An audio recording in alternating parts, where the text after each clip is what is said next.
Hello guys and welcome back. Today I found a video about highest value livestock. Of course it depends in what country you are, but I'm interested to see if it's the same in whatever country they are from as it is back home. Back home I would say cattle will make you the most money, or pigs. But the prices of pigs went down very much. Chicken as well, and I guess sheep will be the last. But chickens you have like a bigger turnover, so a lot of chicken then. Anyway, let's see what they say. I say, let's see what they say. If you're looking to make the optimal amount of profits from an animal, you need to do one of two things. You can choose the breed that's got the widest scope of uses to it, or the one that... Yeah, of course, if you... I didn't expect them to go that deep, but okay. Fetches the highest price, or even the ones that have a few unexpected products that they can offer alongside the usual meat, milk, and eggs. But what animal in every one of the species actually brings in the most profit from birth to sale? Let's break it down, starting at the smallest of our farm helpers, the fowl, and work our way up to the mighty cattle.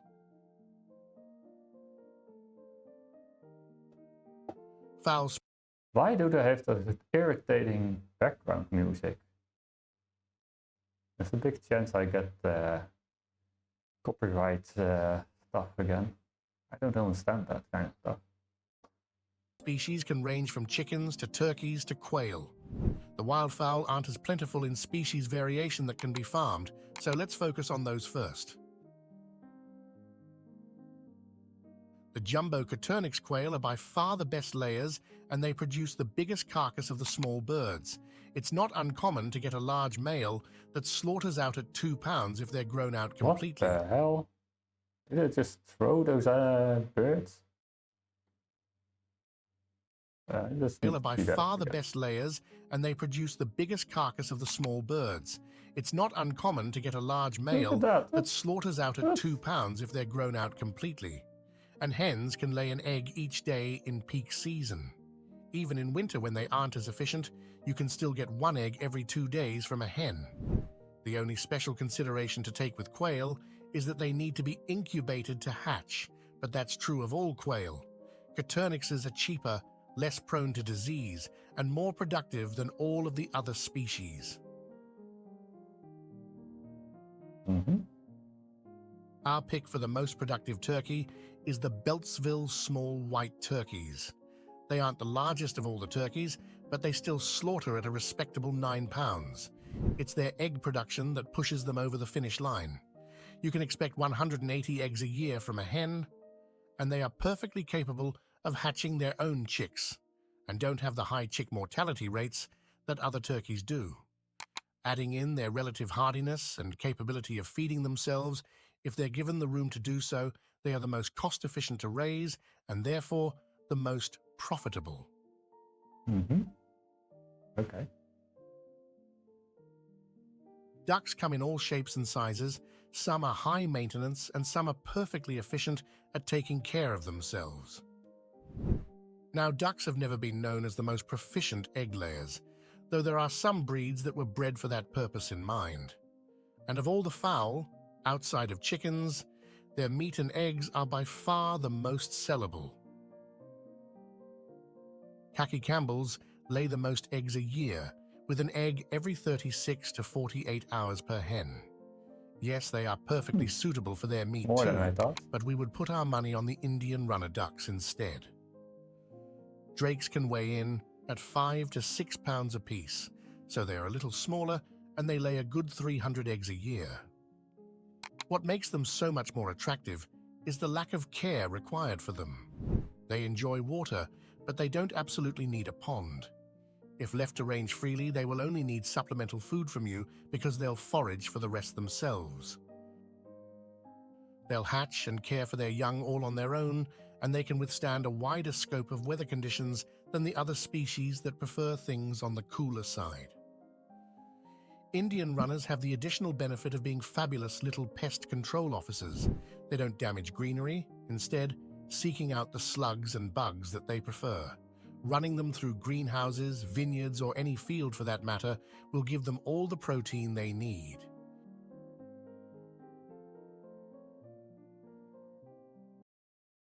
I really fall almost asleep with this one. The background music and the slow pacey stalking. Now for what most of us are here for when it comes to the fowl, the ultra-versatile chicken. Before we get into breeds, remember, they can be utilized for land clearing, the manure is highly sought after, and there's even a little money to be made from their feathers if you're really pushing to get as much as you can from them. Now the scope is wide here, and after taking climate adaptability, egg production, carcass weight, hatchability, and general hardiness into account, we've decided to settle on the majestic Australorp and the Lohmann Brown. Rhode Island Reds, Plymouths, and the Sussex weren't far behind, but at the end of the day, the Wyandottes and the Sussex just fell slightly short with the amount of eggs they produce, and the Rhodie's egg production goes down if the weather is too hot. Surprisingly, the Australorp, with its almost completely black body, holds up well in heat and deep snow. They can comfortably lay 300 eggs a year, and they slaughter at a respectable 9 pounds for the roosters. Lohmann Browns are a little more compact than the Australorps, but they lay the same amount of eggs, have very little aggression unlike the Australorp, and they are incredible hatchers and mothers. Relatively long-lived and consistent, their Rhode Island Red background gives them good egg-laying rates, and their climate adaptability comes from their White Rock heritage. Lohmanns are just a good hardy chicken for smaller spaces, and they're relaxed enough to fit into a family-style homestead environment without any more effort required than any other chicken. Normally, hybrid breeds don't make an appearance on this channel, but this breed has been stable for almost 100 years, so they are a breed in their own right, and they don't get nearly as much recognition as the rest.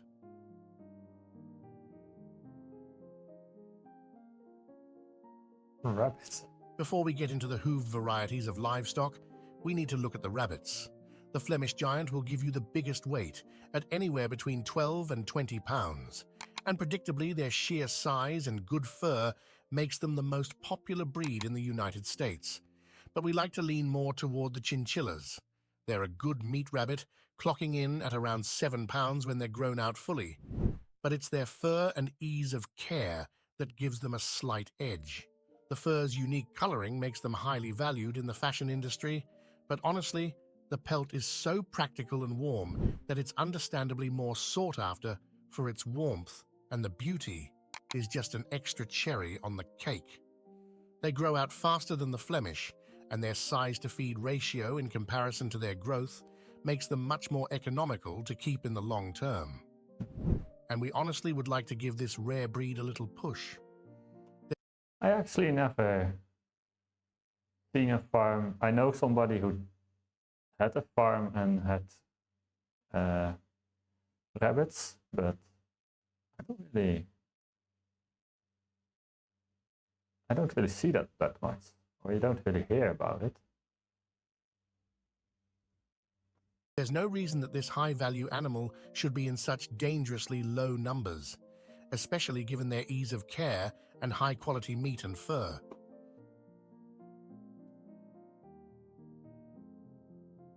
Now we get into our hooved farm animals. And here we're going to take things on a little differently. We're going to look at meat, milk, and dual purpose separately. The top milk-producing sheep, in our opinion, is the Lacone. There are breeds that can give more, but none that can compare in butterfat and protein content. They produce excellent cheese and yogurts and are highly sought after by the small market that does consume sheep's milk. The British milk sheep is a close contender, and they are much more adaptable and affordable to get your hands on. The best wool sheep is definitely the Merino, There is no higher quality fiber produced while still being a fantastic meat sheep too. If the Merino had milk too, there would be no competition as to what is the best sheep on the market.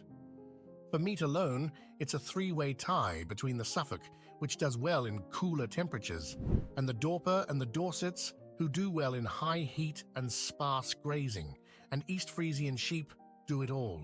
They've got very high-quality wool, milk production that's on the higher end, and they taste great, but they are only suited for the cooler northern climates. Yeah. They do look a little bit like the ones we have in Norway. No, it's not the same type of breed, but they look like it. And they taste great, but they are only suited for the cooler northern climates. I don't like them. Make too much noise. But if the sheep are a little too boring for you and you want to up the ante with all of the entertainment and shenanigans, there's always goats. For meat, the Kalahari Red stands victorious with that monstrously big... Hey, I see. They really look big, yeah. Never seen them before. ...muscular body. We love the South African breeds over here. Never is there a breed, no matter what the species, that's subpar or even average. They know their rugby, their wine, and they sure know their meat. For milk, the Saanens are extraordinary. The Saanens have above average milk, though there are breeds that have better quality, but none produce more. 3 gallons a day per ewe is nothing to scoff at, and their meat is a scotch above average too, so you can absolutely breed them for both purposes, especially since they're quite adaptable to almost any climate. For fleece, the Purdon goat from Russia produces the finest cashmere of all the goat breeds, but they are hard to procure and they are only suited for cold climates. The Nigora from the Americas are much better for climate adaptation. They produce good meat and they have a wide variety of wool that they can give off. Everything from cashmere quality to industrial use, depending on the breeding and your flock's health. Our favorite of all, though, is surprisingly the teeny tiny Nigerian pygmy goat. Yep, they're small and they don't come with the addition of fleece. But despite their small stature, they still give a good 2 to 3 quarts of milk a day per ewe. They have excellent carcass quality and they have the rare advantage of being suitable for penning. Goats don't do well in holdings, they need space for grazing and to get rid of all of that rambunctious and often destructive energy. But not the Nigerian pygmies. They're sweet, docile, and you can raise so much more on less land than any other goat. Interesting. Up next is the Oinkers. We've settled on 2 breeds that we think will be the most profitable for you outside of factory farming. The first and expected place goes to the Duroc. Heritage breeds tend to mature slower and have less piglets per farrowing, but the Durocs can be ready for slaughter in 5 to 6 months from birth, and if left to grow out, they'll reach maturity at 2 years of age. And with a dozen or so piglets in every litter, they'll breed more than adequately to keep your operation constantly growing. They have good chops, bacon, and good marbling throughout. But it's their temperament and ease of care that pushes them across the finish line at the end of the day. Yes, a pig is still a massive animal, and especially during mating season, any boar will get a little more antsy than usual, but they are more relaxed than most other breeds. The second pick on our list is the Idaho pasture pig, or IPP for short. IPPs are a highly unusual breed in the sense that it is one of only 2 breeds that can be fed. Yeah, I don't really have much to say about that. I don't know anything about pigs anyway. Off pasture, just like a cow or a sheep. I thought it would be more comparing different kind of farms, like the pigs against the cows, against the, what is the most profitable type of farm, like that. But it's like more the breeds against each other. I did not know that. That's what you have when you don't watch the videos before you record, IPPs can feed themselves completely off grass and forage for up to 80% of their diets. The other 20% can be made up with additional protein and corn to ensure that they put on the appropriate amount of growth and fat, but that's all the extra care that they really need from you. They have great, dark red, marbled meat, and the product just tastes so much sweeter than corn-fed pork does. It's the low cost of growing them out and their high-quality cut that brings them into the fold as one of the fastest-spreading homestead pigs in the United States. It's an interesting and relatively new breed, but we have high hopes for this friendly pasture swine, and it's only a matter of time before they dominate the market.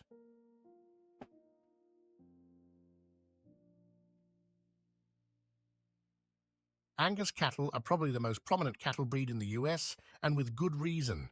They produce a very high-quality marbled cut, and they're pretty hardy and adaptable. The red and the black don't differ much in product, though the red is a little more expensive due to their rarity.